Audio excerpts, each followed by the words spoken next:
Anyway, for anyone who wasn't here last week, I'm just going to recap on some of the things I said last week. So we normally have a theme, a major theme for these Sangha night evenings, which runs over quite a long period.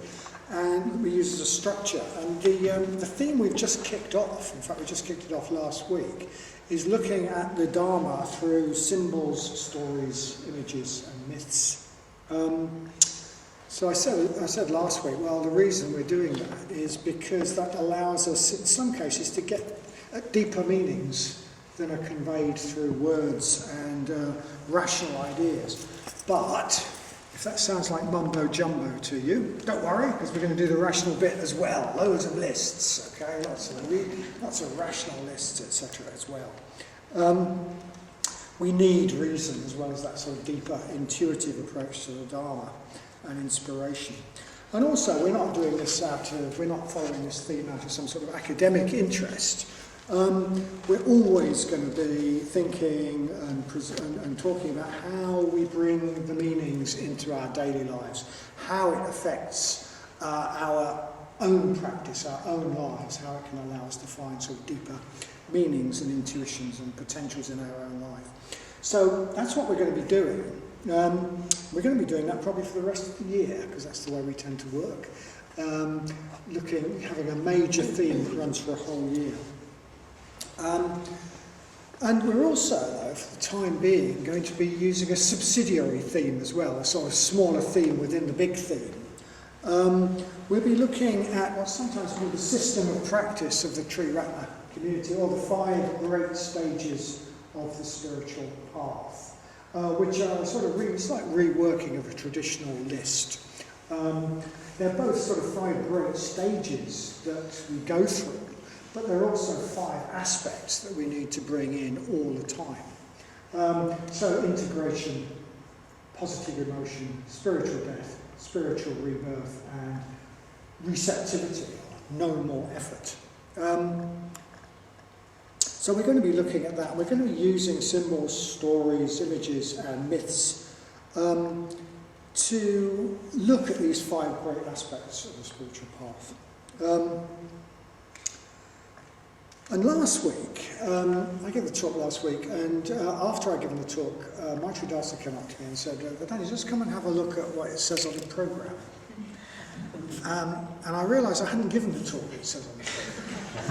What it said on the programme was the language of the depths, learning to speak the language of the depths. So it was all about why use images, symbols, myths and stories. And then the next week I was supposed to be giving a talk about the 5 great stages of the spiritual path and illustrating it with a modern myth that illustrates those stages, which was the Lord of the Rings, is the modern myth that I used. And anyway, I gave that talk last week, so it didn't seem right to then go back and give the first talk second. So what I'm going to do now instead is to explore a bit more the stage of integration. I'm going to explore a bit more the stage of integration. And I said last week, these 5 great stages of the spiritual life, they're aspects of the great universal quest for human beings. They're not something that somebody just thunk up. They're aspects of something quite universal, the movement towards a bigger self with greater wisdom, more in touch with reality, more in touch with our own deep riches and our own deep wisdom, able to live a more fulfilled life, more able to make a positive contribution to the world. These are universal aspects of that movement. And because this is a universal quest, a universal journey, the different aspects of what we call system of spiritual development crop up in myths and stories of cultures all over the world. Okay, so in my view, as I said last week, Buddhism allows us to take that journey further and faster.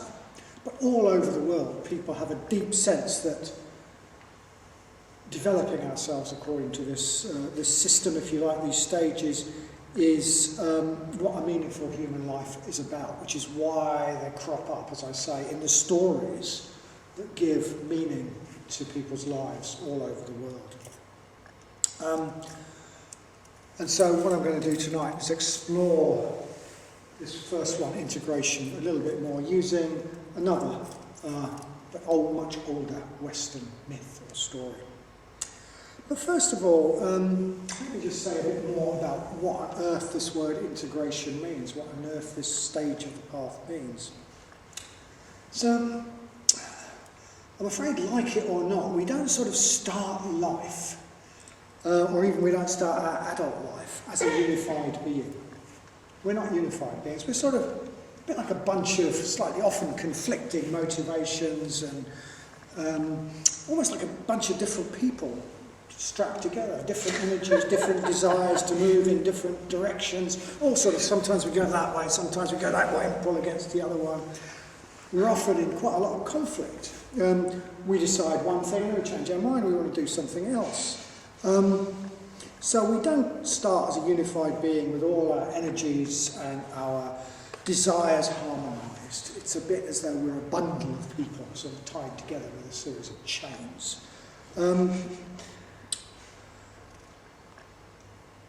And our energies are united. They don't all run in the same direction or serve the same purpose. So to start becoming an effective human being who can actually do things, who can actually make things happen, we need to integrate. That's what that means. We need to bring these different aspects of ourselves together and get them befriending each other and working in harmony. We need, for one thing, what's sometimes called horizontal integration, like integration between different parts of ourselves on the same level. So one part of ourselves might want to be a doctor, and another one wants to be a musician.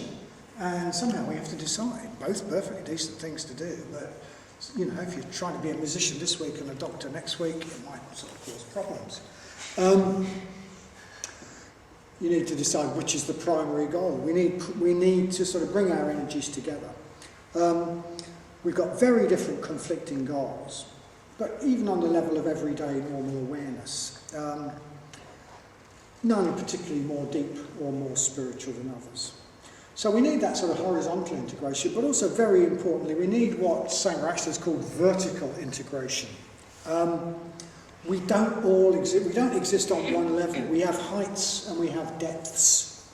We have heights that are quite sublime, beyond much higher in a sense than our normal everyday concerns. We also have bits of ourselves that we could call depths, which we'd rather not look at, to be honest. A bit sort of grungy. We need to bring the heights and the depths together to be a full, potent individual with a meaningful life. We need to integrate with those as well. We need to get our deep energies and volitions working for us rather than against us. Even our crude energies, like our aggression and so on. So I often use on the introductory course the analogy of the horse and the rider. It's a bit as though our conscious mind, if you like, is the rider. We think we're going over there. We've got all these deep volitions, which everybody else can see, are taking us over there. Complete aside, it's a very great shame, but I use that analogy on every single beginner's course. And we're going to do a pantomime on Saturday, where we're going to have a pantomime horse. And it was suggested we should buy a pantomime horse, just so that I could have a pantomime horse as a prop for doing this. Anyway, you maybe get the message. There's energies in us that are going that way when we think we're going that way. The Marxist who suddenly finds, how did I get all this property? Etc., etc.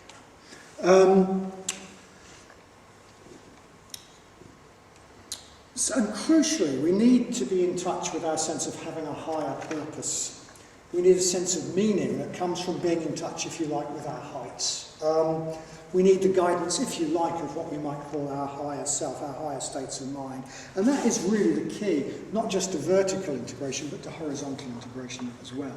Because it's only by having a sense of something which goes beyond all our normal, in a sense is higher than all our normal worldly sort of aims in one direction or another. They can only unite around something which, in a sense, is higher than all of them. So in a way, that horizontal integration, that vertical integration is also the key to horizontal integration. So that the parts of ourselves can recognise that something is, as it were, higher than any of them and start working in harmony.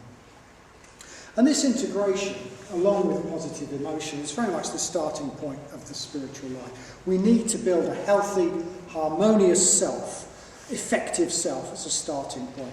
Only then does it make sense to really think in terms of transcending ourself, getting rid of that sense of self, going beyond it. And so these first two stages of the path have got a lot to do with ethics. They've got a lot to do with ethics, also with meditation. But we need to establish a sound ethical foundation for our practice on the basis of ethics to make any progress in integration and in meditation. And so ethics is important for integration. We integrate ourselves around our core principles. As I said, the sort of vertical element is crucial to the horizontal element. We integrate ourselves around our core principles. We walk our talk. We become of one piece. There's not a big gap between how we believe and how we act. That's how we go about integrating ourselves. We act on our principles. That's what it means to be ethical, to act on our principles. And this, so this involves working on our old habits and our old tendencies that get in the way. Unless we do something about it, we will simply continue, no matter what our principles, we will simply continue acting in our old habitual ways, which may not be ethical at all, may not be in keeping with our principles. And that's the opposite of integrating, that's sort of disintegrates us. But to start working on our old habitual self, we need to own up to it. We need to own up to it. And that's not always easy. We don't like to think of ourselves as a person with jealous impulses, a person with envious impulses, a person with impulses of ill will, or envy or greed. We don't like to think of ourselves like that. So we often tend to sort of say, oh, I'm really very nice, actually. But to start working on our habitual self, we need to own up to it. We need to recognise our habits, admit to them. And we are really, really, really resistant to doing this. It's just a feature of human nature that we are really resistant to doing that.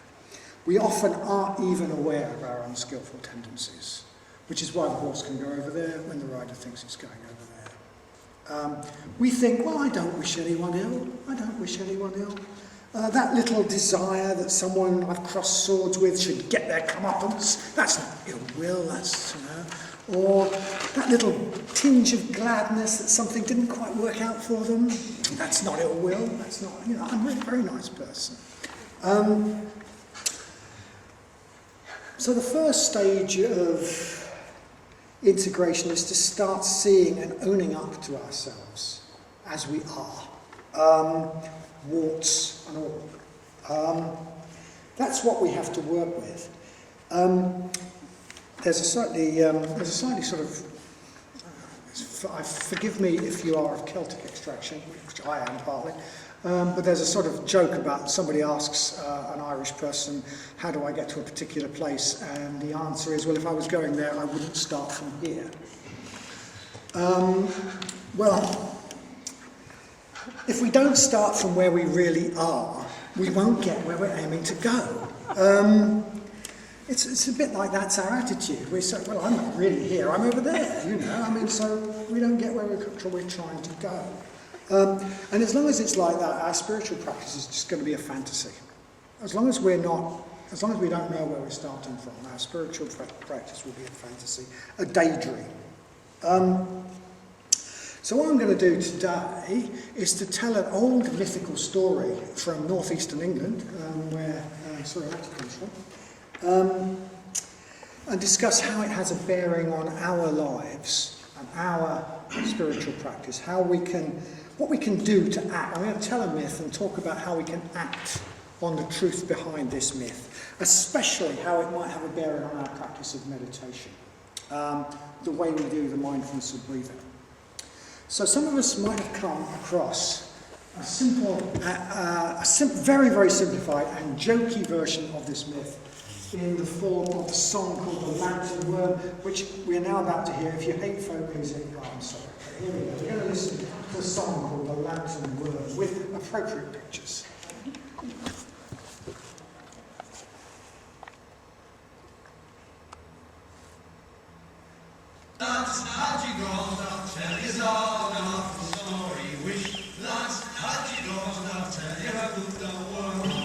Sunday morning, Lampton went a fishing in the weir, and catched the fishes on his young, he thought was very queer. But what the kind of fish it was, young Lampton couldn't tell, and it couldn't be asked when it carried him yet to be hiding in the well. I wish, lads, had you gone, I'll tell you all about the story. Wish, lads, had you gone, I'll tell you about the worm. Young Lampton felt inclined to go for a fight in foreign wars, so he joined the team the knights that cared for neither wounds nor scars. And off he went to Palestine, where queer things it befell, and very soon forgot about that money worm in the well. Oh, wish, lads, had you gone, I'll tell you all about the story. Wish, lads, had you gone, I'll tell you about the worm. And the worm it growled, awful size. It a big gum and big eyes. And when at night he crawled and moved, what a little bits of news. My faithful thirsty on the road, he milked a dozen cows.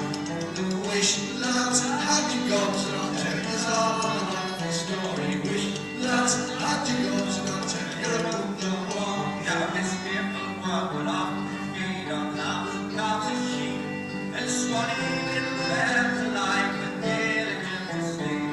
And when he thought he could, and he had his fill, away he went and rubbed himself to time to Benja Hill. The wish, lads, had you got, I'll tell you all about the story. Wish, lads, had you got, I'll tell you about the war. The news of this gift funny war, and queer gallants on, soon crossed the seas and reached the lungs and brave the boats of John. So here he came from Palestine and put it in for the yards, and stopped it eating all the bears and lambs and sheep and calves. You know, and I wish the lads had you gone, I'll tell you all about the story. Wish, lads, had you gone, I'll tell you about the war. So now you know all the folks on both sides of the weir lost lots of sheep, lots of sleep, and lived in mortal fear. So let's have a walk with brave Sir John, who kept the bears from harm, saved news and caught by men and arms of the famous Lampton Worm. And new lads, it's all we got, that's all about the story of Sir John's glimmer John with the awful Lampton Worm. So, apologies for that. But that tells a very simplified, slightly and very jokified version of what I think is quite a deep and important myth, actually, which has stood the test of time. I think it stood the test of time because it does say something. It stood the test of time. If you look it up on the web, you'll get lots of entries. There are loads of pubs in the northeast called the Lampton Worm, at least one restaurant. I don't know if they sell bears to eat. It's the myth of the Lampton Worm. Incidentally, the worm can be spelled W-Y-R-M, and a W-Y-R-M is a sort of dragon. It's a sort of dragon without legs. And I think this is an important myth, a deep myth, because it illustrates something quite important about integration, about the process of integration. So I'm going to tell the story, because it was very simplified there, and anyway it was probably unintelligible to anyone from south of Middlesbrough. So our story is set in the Middle Ages, as you might guess, the time of the Crusades. And the main character is one Sir John Lampton, the son and heir of Lord Lampton, his father. And he was said to have been a slightly unruly, willful, bad-tempered, and perhaps rather spoilt young man. And one Sunday morning, when he should have been at church, young Lampton instead goes fishing in the River Wear. And in the mentality of the Middle Ages, this, of course, says a lot about him. So we have to sort of put ourselves back to the Middle Ages. We might think that skipping church is a perfectly reasonable thing to do. But in the language of the Middle Ages, what this says is that he is ignoring the spiritual. He's ignoring the spiritual and instead just looking to his own pleasure, his own likes and dislikes. So he goes fishing instead of going to church. He ignores the spiritual, and that was the only form of spiritual there was, and goes fishing. And while he's fishing, a strange man comes along. A strange man comes along. Some versions say a strange friar, a wanderer, a strange wandering holy man. And he warns him. He says that this fishing, instead of going to church, is going to end badly. This focus on his own likes and his pleasures at the expense of the spiritual dimension of life is going to end in tears. But young Lampton's having none of this. He shouts at the friar, tells him to go away. He's not very receptive. And then while he's fishing, young Lampton catches a very strange fish. A type of fish he's never seen before. A fish he doesn't like the look of. Definitely a fishy fish. And the friar, who presumably has been hanging around in the undergrowth somewhere, tells him that he has caught the devil. He's caught the devil. But once again, young Lampton takes no notice of him, shouts at him, tells him to go away. And then he throws the strange, unpleasant-looking fish he's caught down a well. He throws it down a well. Out of sight, out of mind. And presumably heads off home for Sunday lunch. Everything carries on as normal. So he forgets all about this unpleasant, fishy thing down the well. He doesn't deal with it. Instead, being a knight, at the time of the Crusades, he decides to go off and fight what he sees as evil out there. He decides to go off and fight the evil that he sees out there. Other people's evil. He joins the Crusades and he goes off to Palestine to fight the evil infidels. So Sir John makes a long, arduous journey down right through Britain and all the way across Europe, looking for evil out there that he can fight. He goes off to the Crusades to fight the evil Muslims and liberate the holy city of Jerusalem. And he spends 7 years fighting in battle after battle. He kills many people. He himself gets wounded many times. He gets fevers. He gets infections. He eventually becomes sickened by the pointlessness of it all and the slaughter of it all. He starts to see that he isn't fighting evil. He's fighting other human beings who have the usual mixture of positive and negative qualities. Not much different from the Christians he's fighting besides. He starts to see that he can cut off people's heads, but he can't cut off the head of evil. Because evil has got many heads. There are as many heads as there are people acting on greed, hatred and delusion at any one time. So disappointed and disillusioned, after 7 years, he decides to make a long trip home across Europe, back to his home county, Durham. While he's been away, terrible things have been going on. The little funny fish that he didn't like the look of, that he threw down the well, so that he didn't have to bother with it, has grown and grown and grown in awful size. Tradition says that it used to curl itself around Penshaw Hill, which today has got a monument celebrating the fact on top of it.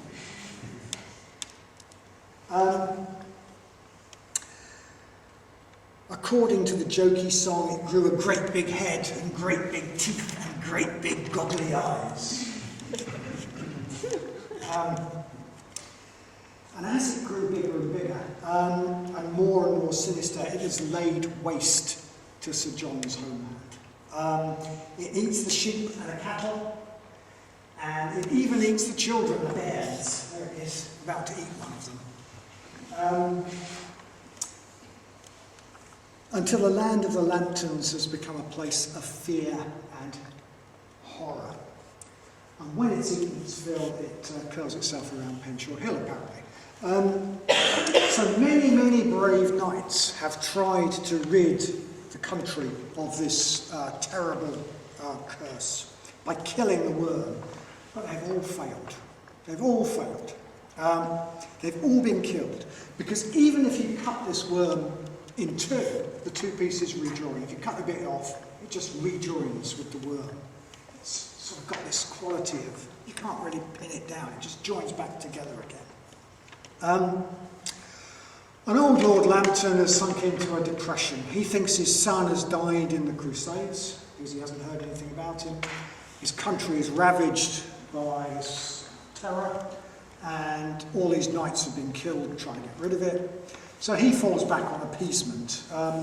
Every day he feeds it the milk of a dozen cows in a huge stone trough, which sort of slightly takes the edge off its appetite, but doesn't really cure the problem, really.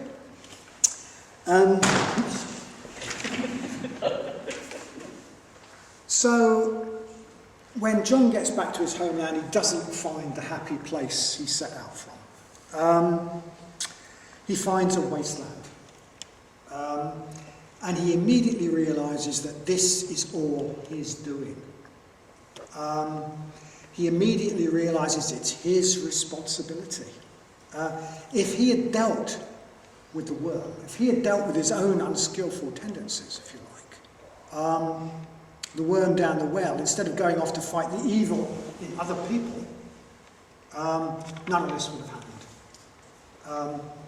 So he realises that it's his responsibility to kill the dragon, to kill the worm.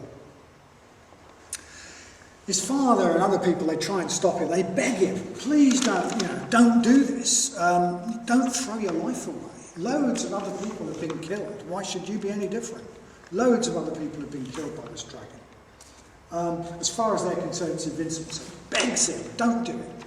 But Sir John is absolutely determined. I've got to do this. I've got to do this. It's my responsibility. So somebody tells him, well, look, if you're going to do this, at least get some advice. There's an old, wise woman in Durham who might be able to help you. So he goes off to see the old, wise woman. And she tells him that there is a way of defeating the dragon. There's a way of defeating the worm. And for a start, what he's got to do is he's got to get lots of razor-sharp knives welded to his armour, all over his armour. There he is, with his razor-sharp knives all over his armour. So, and the reason for this is that when she says what the dragon does is it will wrap itself around you and crush you. But if you are covered with razor-sharp knives, when it tries to do that, it will in fact cut itself to pieces. You'll be using, there's no way you can defeat it with your own strength, but you've got to get it to use its strength to destroy itself. Got to turn its strength against itself. And secondly, she says he must fight the dragon, the worm, in the river Weir. Got to fight them in the river. Because if he's in the river, then when the dragon cuts itself into pieces, the pieces will be washed away by the current and they won't be able to rejoin. Okay? And then finally she gives him one last piece of advice. She says, when he's defeated the dragon, if he defeats the dragon, when he's defeated it, he has to kill the first living thing that he sees afterwards. Or else his family will be cursed for 9 generations. 9 generations of Lamptons will meet unfortunate deaths, and none will die in their beds.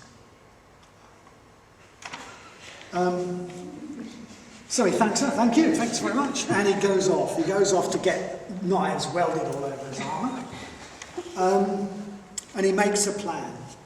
He makes a plan to make sure that he doesn't start 9 generations of bad luck for his descendants. So he arranges with his father and the huntsman who looks after his hounds, that when he's killed the worm, if he kills the dragon, he is going to blow a mighty blast on his hunting horn. And when they hear the blast on his hunting horn, that will be the signal to let loose one of his hounds,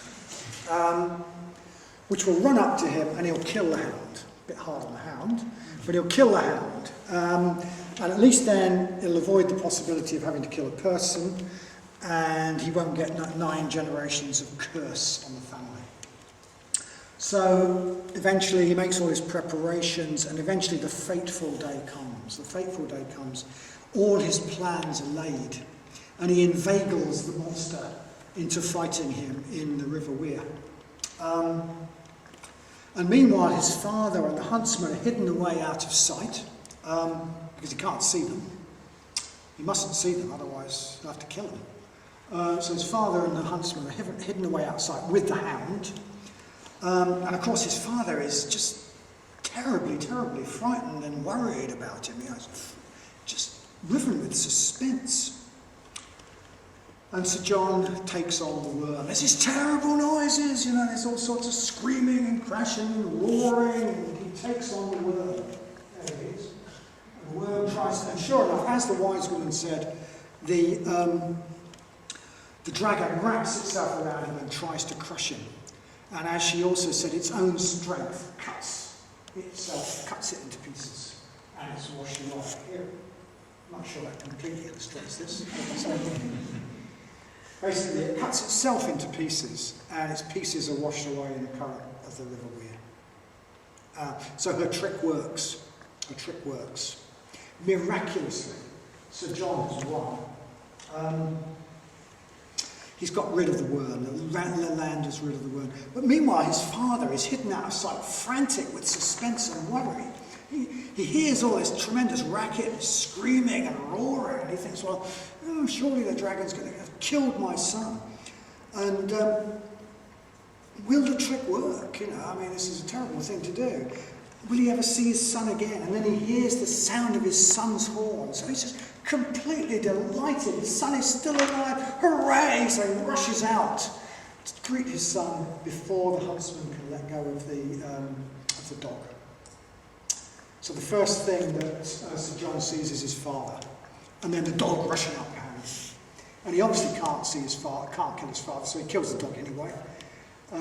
But in his heart he knows he hasn't complied with the woman's advice. And the Lampton family will be cursed for 9 generations, as indeed it was. So in the first generation, Robert Lampton was drowned at Newrig. In the second generation, Sir William Lampton, who was a colonel of foot in the army, was killed at Marston Moor, battle of Marston Moor. In the third generation, William Lampton died in battle in Wakefield. And so it goes on down to the 9th generation, where Henry Lampton died in his carriage while crossing Lampton Bridge in June 26, 1761.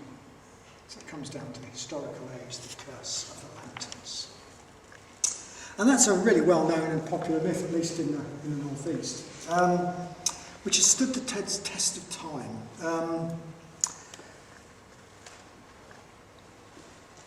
Because it tells us something important about who we are. It tells us something important about the way we unenlightened beings, unenlightened humans, behave.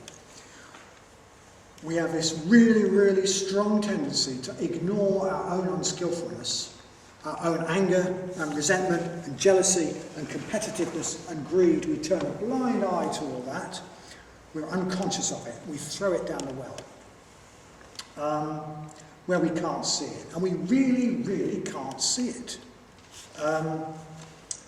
If we think we haven't got it, that just means we haven't even got to the stage of owning up to the fact that it might be there. We really can't see it. Everybody else sees it. But we pretty much all think, we're pretty nice, good people. And all the trouble in the world is out there. It all comes from others, out there. Instead of looking down the well, looking at our own unskillful tendencies, we project them out there onto others. We see evil out there. Sir John saw evil in the infidel unbelievers, the Muslims. They, of course, saw evil in him, his fellow Christians. We always think it's all other people's evil. And we need to fight it. But really what we might think of as evil is just the product of all our combined unskillfulnesses. It's our unskillfulness. It belongs to each of us individually. It's hiding down the well in our backyard. So we fight other people who we see as evil enemies, and in this way we greatly increase the evil and suffering in the world. But also, while we're off, like Sir John, fighting other people's evil, our own unskillful tendencies, the fishy bits of ourselves down the well, that we don't want to look at, they grow. They grow. Unless we do something about it, they grow and grow and grow until they've got a great big head and great big teeth and great big goggly eyes. And they lay our world to waste. We could think of this in terms of our inner world. They lay our inner world to waste. They turn our inner mental world into a wasteland. They take away the beauty and they infect us with fear and anxiety and resentment and so on. They also, in a sense, turn the outer world to waste. The world is a mess to the extent that we, human beings, act out of greed, hatred and delusion and all the other things that come from them. It's our greed, hatred and delusion, our envy, competitiveness, resentment, craving for more that makes a mess of the world. They create wars and environmental crises and exploitation and unjust societies. We all act from those motivations without ever really owning up to ourselves that these are our motivations, which means we're powerless to do anything about it. The world we live in is created by the sum of the motivations of individual human beings like us. But instead of taking responsibility for our part of the problem, we see it in other people, or collections of other people. We blame the government, or we blame America, or we blame Islam, like he did, or we blame global capitalism. We blame, and maybe we get angry, and we get self-righteous, and we go off to fight evil out there. But none of those things has any real existence. They just represent the sum of the motivations of a whole lot of people like us, who are operating on a mixture of greed, hatred and delusion. Mitigated by sometimes higher principles, but tending to dominate the way we behave. So, I mean, we're all part of it. We're all part of global capitalism, unless we decide to give up the immense wealth and convenience that it brings us. Samsara is the product of 7 billion human beings predominantly acting from self-referential motivations, while all insisting that we're really nice people and the problem is somebody else's. So eventually, if we want to get real, like Sir John, we've got to take a look at our responsibility, our unskillfulness, that we'd rather not look at. We probably can't defeat it head-on in battle. So we need to use cunning, and we need to use its own strength to defeat it. But even if we do that, if we've let it grow down the well long enough, we may still have to suffer karmic consequences. Consequences that will carry on long after we're dead, because the way we behave creates the world that subsequent generations will have to live in. For better or for worse, we create the world for 9 or more generations that people will have to live in. So far better to get the worm out of the well and deal with it before it gets too big. That's the moral of the story. And of course, that's one of the key things that we have to do to be more integrated, to be whole. As I said in the beginning, we tend to ignore parts of ourselves. We tend to want to start from where we aren't rather than starting where we are. We need to own up to the whole of ourselves, not keep part of ourselves out of sight down the well, where it's sort of fragmented off from us, and where it undermines our more conscious, more idealistic motivations. which, if we let it, will lay the world to waste. Or, in the horse analogy, will take us over there when we think we're going over there. So how do we do this? How do we act on the truth behind this myth? How do we bring that into our spiritual life? Well, I'm going to suggest a number of things. Firstly, I think we need to develop, it's crucial that we develop a particular mental attitude, which is the attitude of taking responsibility for our own mental states. We need to remind ourselves that we always have a choice about which mental states we put energy behind. There will be lots of mental states coming up all the time, but we have a choice about which ones we put energy behind. Think of somebody like the Buddha, and think of the things that happen to us that put us in a rage or in a tears or whatever, and think, well, would that work on the Buddha? Well, no, it's not inevitable. We have a choice. We have a choice. So take responsibility for our own mental states. And secondly, and related, keep a very sharp watch on the tendency to blame others. It's very related. When we're blaming others, when we're sort of down on others for their unskillfulness, so when we're down on others for their unskillfulness, we will be very unlikely to accept our own unskillfulness. It's very difficult to be blaming others and at the same time own up to our own unskillfulness. The unskillfulness belongs, to, as it were, to all of us. So when we feel angry or whatever, instead of taking responsibility, what we often do is we say, well, it's their fault. The reason I'm unsatisfied is their fault.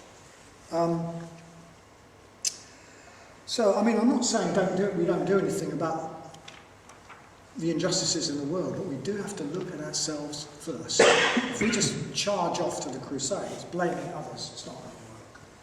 So take responsibility and really watch for this tendency to blame others. Vadanya, our president, is very fond of quoting, I don't know where he got this from, samsara is the tendency to find fault with others. I think we could rephrase that and say samsara is the tendency to blame others. We all co-create samsara.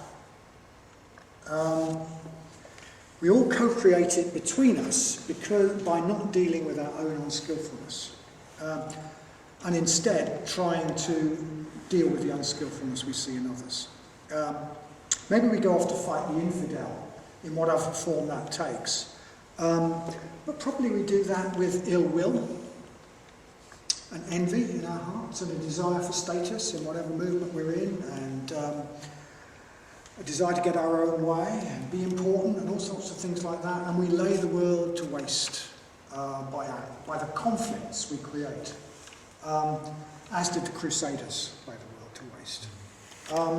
And meanwhile, the unskillful motivations we don't own up to are also laying our homeland to waste behind our backs. So it's really crucial we stop blaming and we take responsibility. It's our work. So I think part of that's mindfulness. Just, having that, okay, watch that blaming tendency when it comes up, spot it. We can also help, one thing that can help is to watch our language. This blaming on others is very ingrained in our language. So we say things like, he made me angry. Rubbish. Make us angry. He did something, probably something I do.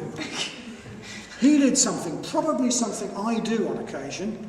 I felt angry, I felt anger, and I made a decision to put my energy behind that feeling of anger. That's what really happened. I allowed myself to get angry. Not he made me angry, I got angry. It's my responsibility. And it's the same for anything else, any other unskillful emotion you can think of. When so-and-so happens, it makes me so-and-so. Well, no, it doesn't, actually. It doesn't make us anything. So that's quite ingrained in the language. And we can get away from that by just taking responsibility in our speech. When he did that, I got angry. It's actually much more accurate than he made me angry. Okay? So So we can watch our speech, and that's sort of, I think we get into the habit, I think, around the Sangha of watching our speech in those ways a little bit.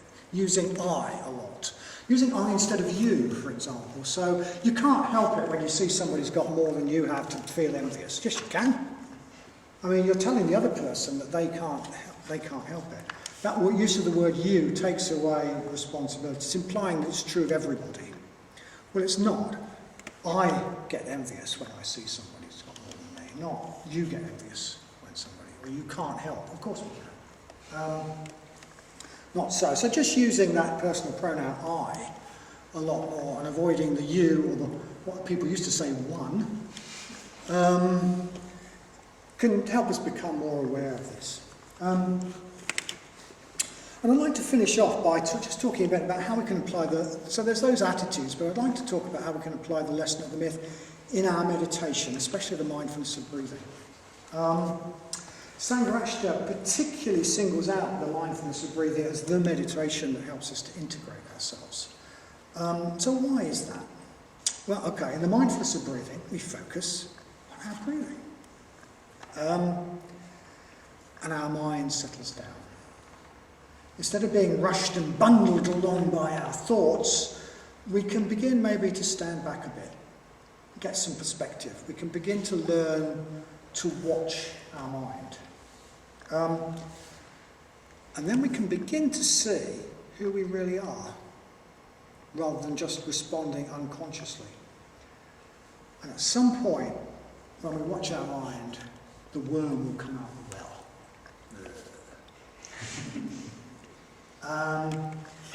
When we meditate, and the rest of the time as well, we will experience unskillful thoughts and feelings. Sometimes we will experience very unskillful thoughts and feelings. Products of past karma. We have no choice in this. We could try and say, no, I don't do that. I'm not an angry person, in which case the worm stays down the well. Or, okay, we let it out. We say, okay, these unskillful thoughts and feelings are there, and they are products of past karma. We can't do anything about the fact that they'll arise. They will arise, as will positive thoughts and feelings. We have no choice in that, but we do have a choice about how we respond. We can put energy behind them, or we can not put energy behind them. We can identify with them, or we can not identify with them. But we can only start to exercise that choice when we stop pretending to be flawless. We have to, in a sense, in one sense, we've got to accept that there are unskillful thoughts and feelings there. Before we can do that, we've got to forgive ourselves. We've got to forgive ourselves for having them. We've got to forgive ourselves for being a conditioned being that we are, who in a sense does have these unskillful thoughts. In a sense, we've got to accept, but not accept that we need to stay that way. Okay, there's a difference between accepting that they're there and accepting that we'll always be that way. And that acceptance becomes much easier when we stop blaming other people as well. Because, as I say, as long as we're blaming others, it's very difficult not also to blame ourselves. As long as we're blaming ourselves, we don't want to know. We just don't want to know. Accepting others' unskillfulness also helps us to accept our own. So there are some attitudes we can cultivate to help us in all this. So one attitude I'd recommend is that instead of having the attitude that I have unskillful thoughts and feelings, therefore I am a horrible person, or a bad person in some way, instead learning to see thoughts and feelings as conditioned phenomena. All sorts of thoughts and feelings will come up. They're like mental weather. We don't have to identify with them. They're not me. If I have an angry thought, it doesn't mean I'm an angry person. I will have angry thoughts. I will have lustful thoughts, all sorts of thoughts. So will we all. That doesn't mean we're a bad person. We don't have to identify with them and pour energy into them. They are conditioned phenomena. We can learn to stand back and treat them as mental weather. And the way we do, one of the ways we do that in the mindfulness of breathing is through a technique we sometimes call sky-like mind. We talk about that as an antidote to the hindrances. Developing this ability to just watch thoughts and feelings. Calm and anger. The ability to stand back from them. And something that I always recommend as well is just labelling them. So I think this is where the teaching of the 5 hindrances comes in really handy. Is you sort of watch it and you slap a label on it. Oh, there's envy. There's my old friend, Mr. Anxious. There's ill will. And the minute we do that, the minute we label it, it has this effect of somehow allowing us to stand back from it. Instead of being in it, I'm angry, we can say, there's an angry thought. There's a thought of ill will. There's a thought of greed. There's a thought of whatever. So this idea of sky-like mind and watching thoughts come and go and combining that with labelling them, I think is a really crucial skill. It's a really crucial skill because the ability to stand back from our thoughts and feelings, watch them with identifying them, it's a key spiritual skill. It takes time and it takes practice, but it's a key, in a way it's the key to liberation. It's the key to not being just totally ruled by our mental weather. It's a crucial skill, and the mindfulness of breathing is a crucial practice to do it. And I sort of think this is related to this idea that the knight has to fight the worm in the river. It's as though, if you do that, if you're watching your thoughts, it's as though the bits of the worm can get washed away. They can get sort of washed away. We're not hanging on to them. They don't get a chance to join up again. I think there's also something about you use the worm's strength. That's another way that you can work, I think, in the mindfulness of breathing, but also in life in general, is you turn unskillful tendencies on themselves. There's in a book called The Bodhicharya Avatara, for example, the Shantideva, the author, says, I can't remember what he says. What does he say? Basically, he declares war. He uses aggression. He declares war on his own negative mental states. The only negative thought I'm going to have is the desire to murder my negative mental thoughts. It's as though he turns his own pride, his own anger. He says, get angry with what's really hurting you. What's really hurting you is the fact that you're ruled by these stupid mental contents. Get annoyed about that, not about other people. Turn the dragon's strength on itself, cut it up, and let it flow away. Let it flow away in the river. Watch it go. So I think those are crucial skills, and I think the mindfulness of breathing is a crucial practice because it helps us to develop those skills. It helps us to get the worm out of the well and get to know it, get to know what it looks like, and eventually put a collar on it and teach it to heel and take it for a walk, and maybe eventually you can ride on it. And it'll do all sorts of tricks, and it'll carry you around, probably fly around the sky. But just don't let it grow into this sort of horrible creature with goggly eyes. So I think that's what the message of the song and the myth has, and I think it's crucially related to how we act in the mindfulness of breathing.